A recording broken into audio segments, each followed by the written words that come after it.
বাংলায় ক্ষমতায় এসে বিবাহিত মহিলাদের বাবা মায়ের সম্পত্তির ওপর অধিকার নিয়ে নতুন নিয়ম ঘোষণা করল কেন্দ্রীয় সরকার, যা আজকের এই ভিডিওতে আপনাদেরকে এই বিষয়ে একদম বিস্তারিতভাবে জানিয়ে দেব।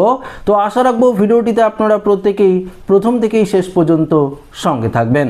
দেখুন বন্ধুরা, প্রায়ই গোটা ভারতবর্ষ জুড়ে দেখা যায় যে সম্পত্তি নিয়ে ক্যাচাল ভেজাল লেগেই থাকে। সেটা তো আপনারা প্রত্যেকেই জানেন যে সম্পত্তির যে অধিকার, সেই সম্পত্তির অধিকার নিয়ে কোর্ট পর্যন্ত যায় এবং ভাইয়ে ভাইয়ে বা ভাই বোন মিলে মারামারিও পর্যন্ত কিন্তু আমরা দেখতে পারি।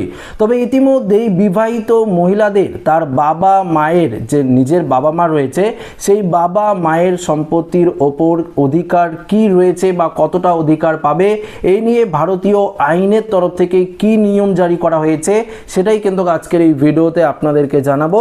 তো একটু মনোযোগ সহকারে যদি আপনারা ভিডিওটি দেখেন তাহলে এই বিষয়টা পরিষ্কার হয়ে যাবে।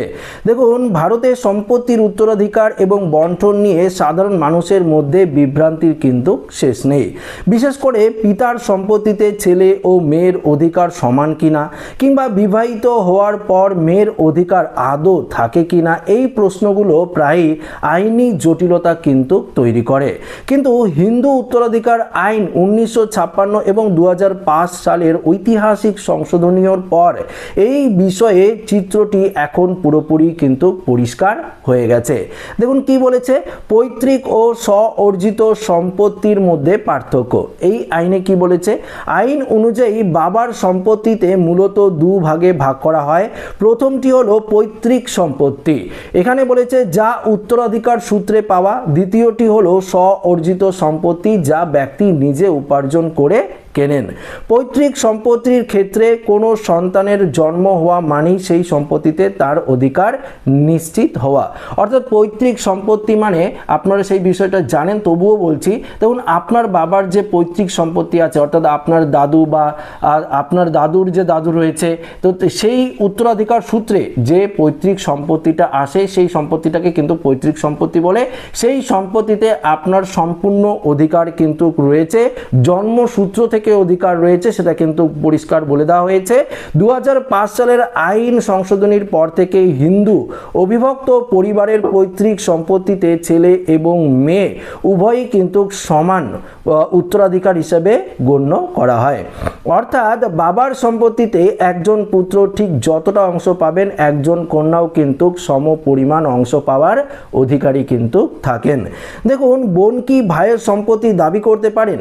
এই প্রশ্ন নিয়ে অনেকেই কিন্তু বিভিন্ন আইনি জটিলতার দিকেও গেছে, যেখানে বলেছে এটি একটি গুরুত্বপূর্ণ প্রশ্ন। যদিও সম্পত্তিটি পৈতৃক হয় এবং ভাই বোন উভয় উত্তরাধিকার হন, তবে বোন অবশ্যই তার ন্যায্য অংশ দাবি করতে পারেন। কিন্তু যদি কোনো ভাই নিজের উপার্জিত সম্পত্তিতে কোনো হুইল বা ইচ্ছাপত্র না করেই মারা যান, তবে প্রথম সারির উত্তরাধিকার হিসাবে তার স্ত্রী, সন্তান এবং মা অগ্রাধিকার পাবেন। বোন বা ভাইয়ের অধিকারের বিষয়টি তখন নির্দিষ্ট উত্তরাধিকার আইনের ধারা অনুযায়ী কিন্তু নির্ধারিত হয়। বুঝতেই পারলেন। বিবাহিত মেয়ের অধিকার, এই নিয়ে কি বলেছে, সামাজিক সংস্কারের কারণে অনেকেই মনে করেন বিয়ের পর মেয়েদের বাবার বাড়ির সম্পত্তির ওপর আর কোনো দাবি থাকে না। কিন্তু আইন বলেছে সম্পূর্ণ উল্টো কথা। কি বলেছে, ভারতের বর্তমান আইন অনুযায়ী একজন নারী বিবাহিত হন বা অবিবাহিত, বাবার পৈতৃক সম্পত্তিতে তার অধিকার কিন্তু সবসময় অক্ষুণ্ণ থাকে। বিয়ের পরেও কোনোভাবেই এই আইন অধিকার ছিনিয়ে নেওয়া কিন্তু সহজ নয় বা সম্ভব নয়। এবার আসছি স্ব-অর্জিত সম্পত্তির ক্ষেত্রে কি নিয়ম রয়েছে। যদি কোনো ব্যক্তি নিজের উপার্জিত সম্পত্তি নির্দিষ্ট কাউকে হুইল করে দিয়ে যান, তবে আইন সেই ব্যক্তির সম্পত্তির মালিক কিন্তু হবেন। এখানে যদি বাবা কোনো হুইল না করে মারা যায়, তবে তার স্ব-অর্জিত সম্পত্তি আইনত ছেলে এবং মেয়ের মধ্যে সমানভাবে বণ্টিত হবে। বিশেষজ্ঞদের মতে সামাজিক চাপ বা সচেতনতার অভাবে অনেক সময় কন্যারা তাদের প্রাপ্য দাবি করেন না। তবে আধুনিক আইন লিঙ্গ বৈষম্য দূর করে নারী পুরুষের সমান অধিকার নিশ্চিত করেছে। নিজের আইনি অধিকার সম্পর্কে সচেতন থাকাই বর্তমানে সবচেয়ে জরুরি। তো বুঝতেই পারলেন বন্ধুরা, যদি ধরুন আপনার বাবা যদি নিজের টাকা দিয়ে কোনো সম্পত্তি কেনে এবং সেই সম্পত্তিটি তার স্বঅর্জিত সম্পত্তি, সেই সম্পত্তিতে যদি মনে করে যে আপনারা ধরুন এক ভাই এক বোন, সেক্ষেত্রে আপনার দাদার নামে বা আপনার নামেও যদি করে থাকে বা ভাই বোন উভয় নামে যদি সমানভাগে ভাগ করে থাকে, তাহলে কিন্তু আপনারা সমানভাবেই সেই সম্পত্তির অধিকার পাবেন।